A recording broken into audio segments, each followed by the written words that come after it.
भाजपा नेत्यांकडून राज ठाकरेंच्या भेटीगाठीचा सत्र सुरू। आशिष शेलारांपाठोपाठ मोहित कंबोज देखील राज ठाकरेंच्या भेटीला।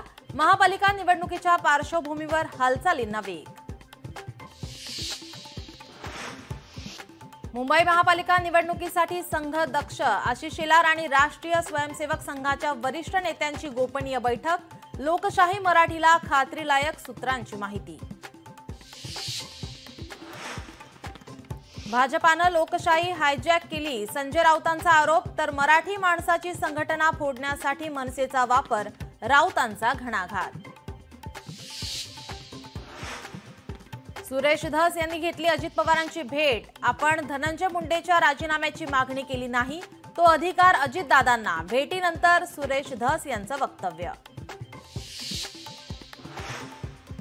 उपमुख्यमंत्री अजित पवार दिल्ली दौऱ्यावर। दिल्ली विधानसभा निवडणुकीच्या पार्श्वभूमीवर पदाधिकाऱ्यांची बैठक। अजितदादा भाजपाच्या वरिष्ठ नेत्यांची भेट घेण्याची शक्यता। 35 आमदारांच्या निवडीला उच्च न्यायालयात आव्हान। पराभूत झालेल्या उमेदवारांनी दाखल केल्या याचिका। आक्षेपांची निवडणूक आयोगाने दखल न घेतल्याचा आरोप। जितेंद्र आव्हाडांनी वाल्मिक कराडबाबत शेअर केली आणखी एक पोस्ट। पोस्टमधून आव्हाडांनी वाल्मिक कराडचा आणखी एक गुन्हा केला उघड। मुंबईत आढळला HMPVचा पहिला रुग्ण। 6 महिन्याच्या बाळामध्ये आढळला HMPV। पवईच्या हिरानंदानी रुग्णालयात चिमुकलीवर उपचार सुरू।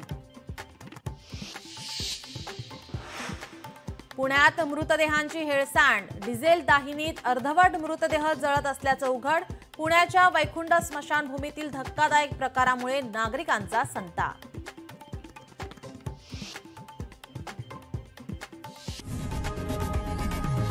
लोकशाही मराठी ऐका, पहा, जागरूक रहा।